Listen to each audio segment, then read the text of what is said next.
పెళ్లై పిల్లలున్నా హద్దు మీరాడు. 2 ఏళ్ల పాటు వేరే మహిళతో సన్నిహితంగా మెలిగాడు.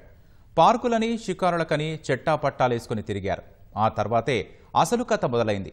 బంగారం, ఎలక్ట్రానిక్స్ వస్తువులు కొనివ్వాలని ఆ మహిళ పేచీ పెట్టింది.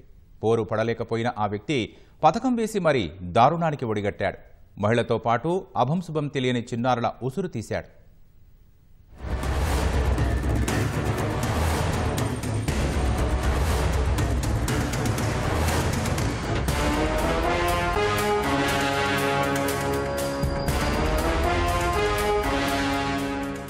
ఈ నెల 3న కాకినాడ జిల్లా సామర్లకోటలో ఓ ఇంట్లో తల్లి, 2 కుమార్తెలను దుండగులు అతి కిరాతకంగా కడతీర్చారు. వారి ఒంటిపై ఉన్న ఆభరణాలను దోచుకెళ్లారు. తెల్లారేసరికి విషయం ఊరంతా గుప్పుమంది. పొద్దున్న 7:30కి అయితే వాళ్ళ హస్బెండ్ గారు ఫోన్ చేశారు. మా మరిది గారు ఫోన్ చేసి మామీ గారు అని ముగ్గురు నెవలో చంపాడేశారు అని మాకు ఫోన్ చేసి చెప్పారు. అంతేనండి. మా నాన్నగారు, మా అమ్మ కూడా ఇక్కడే ఉన్నారండి మా ఇంటి దగ్గర. మా నాన్నగారికి వచ్చింది ఫోను. రాగానే ఏటి అని అడిగితే ఆ పిల్లోడు మాట తెప్పుకోలేకపోతున్నాడు, చెప్పలేకపోతున్నాడు, వదిన అని. అంతే తప్ప మాకు ఏమీ తెలియదండి. ఇక్కడ ఏడుపు వినపడుతుంది సార్. అతను కూడా ఏడుతున్నాడు. ఏమైంది అని చేసాము. ఎలాగని చెప్పాడు. బయలుదేరి వచ్చేసాము. మా తమ్ముడు, మా మరదలో 2 పిల్లలు ఇక్కడే ఉంటారు. సంసారం చక్కగానే ఉంటుంది ఇప్పటికీ. మరి ఏం జరిగిందో తెలియదు. ఉదయం మా తమ్ముడు డ్యూటీకి వెళ్ళి వచ్చేటప్పుడు చంపేసి ఉంచారు. పిల్లని, భార్యని చంపేసి ఉంచారు. అంతే. ఏం జరిగిందో తెలియదు కానీ వచ్చేటప్పటికి ఈ సిచ్యువేషన్ జరిగింది. హత్యలు జరిగిన సమాచారంతో పోలీసులు ఘటనా స్థలానికి చేరుకుని ఆధారాలు సేకరించారు. మృతదేహాలను పోస్టుమార్టం నిమిత్తం ఆసుపత్రికి తరలించారు.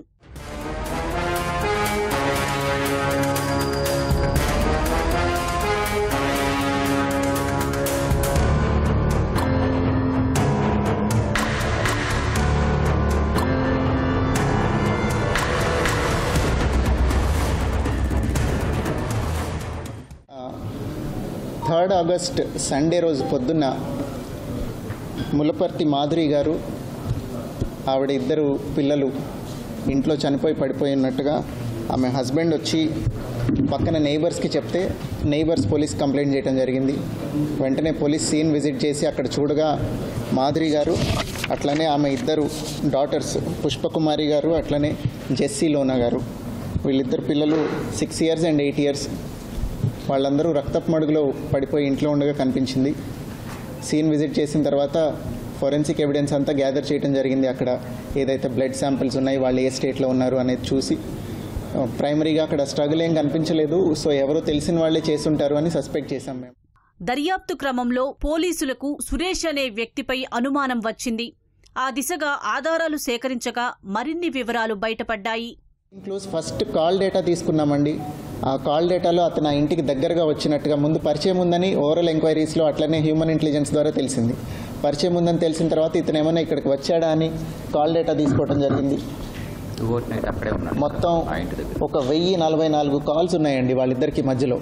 మాధురి గారు అట్లనే ఈ సురేష్ అనే అతనికి 1044 కాల్స్ ఉన్నాయి. సో బాగానే ఎక్వైంటెన్స్ ఉంది అని తెలిసిన తర్వాత అతని వేరబౌట్స్ ఈ లొకేషన్ దగ్గరకు వచ్చాయా అని చూసినప్పుడు ఎక్కడైతే చనిపోయి ఉన్నారో ఆవిడ, అక్కడి నుంచి 200 meters దూరంలో ఆ రోజు నైట్ అతను వెయిట్ చేశాడు కాసేపు అని మొబైల్ లొకేషన్ అక్కడ వచ్చింది. సో అదంతా ఫర్దర్గా ఇన్వెస్టిగేట్ చేసి అక్కడి నుంచి ఎస్టాబ్లిష్ చేసి అరెస్ట్ చేయడం జరిగింది. సురేష్ను అరెస్టు చేసిన పోలీసులు వివాహేతర సంబంధమే హత్యలకు కారణాలుగా తేల్చారు. తలే సురేష్ అనే ఆయన్ని అరెస్ట్ చేయడం జరిగింది. ఈ సురేష్ అనే అతను మాధురి గారితో ఒక 2 సంవత్సరాల నుంచి వివాహేతర సంబంధం కలిగి ఉండి వాళ్ళిద్దరూ తరచూ కలుస్తూ ఉన్నారు.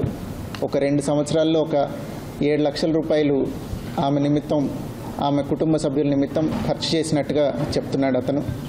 అట్లనే ఈ మధ్యన అతని భార్యకు కూడా అనుమానం వచ్చి ఇంట్లో కూడా వివాహేతర సంబంధం ఏదో ఉందని ఆమె కొంచెం గొడవ పడటం జరుగుతోంది.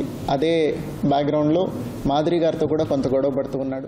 ముగ్గురిని అత్యంత కిరాతకంగా చంపిన సురేష్ ఇదంతా దోపిడీ దొంగల పనిగా చిత్రీకరించాలనుకున్నాడు. వెనక డోర్ నుంచి ప్రవేశించి ఆవిడతో పాటు కాసేపు టైం గడిపిన తర్వాత ఇంకొంచెం బంగారము, వాషింగ్ మెషిన్ కొనమని ఆవిడ అడిగేసరికి అతను కోపంతో ఒక దుడ్డు కర్ర తీసుకొని ఆవిడని ఒక దెబ్బ కొట్టడం జరిగింది.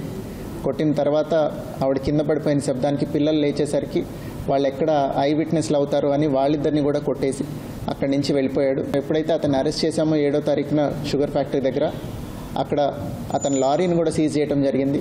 ఆ లారీలో కొంత బంగారము, వెండి ఇవన్నీ కూడా కనిపించాయి. అవన్నీ ఎందుకు తీసుకొచ్చామన్నాక ఇది దొంగతనం చేసి ఎవరో తీసుకెళ్ళిపోయినట్టు కనిపించినట్టు ఉంటుందని ఆవిడ వేళ్లకున్న ఉంగరాలు లాక్కొని వచ్చేసాడు అతను. సో ఇవన్నీ సీజ్ చేసి ముద్దాయిని అరెస్ట్ చేయడం జరిగింది. కేసుని ప్రాపర్గా ఇన్వెస్టిగేట్ చేసి ఇంకా ఫర్దర్గా ఎవిడెన్స్ అంతా ఇంటాక్ట్ సబ్మిట్ చేసి తొందరగా ఛార్జ్ షీట్ చేసి స్పీడీ ట్రయల్లో పెట్టి ఈ కేసుని ఖచ్చితంగా కన్విక్షన్ వచ్చేలాగా విల్ ట్రై. వివాహేతర సంబంధం కారణంతో ముగ్గురి నిండు ప్రాణాలు బలయ్యాయి. చివరకు నిందితుడు కటకటాల పాలై తన కుటుంబానికి దూరమయ్యాడు. నిందితుడికి త్వరగా శిక్ష పడేలా చూస్తామని ఎస్పీ బిందు మాధవ్ తెలిపారు.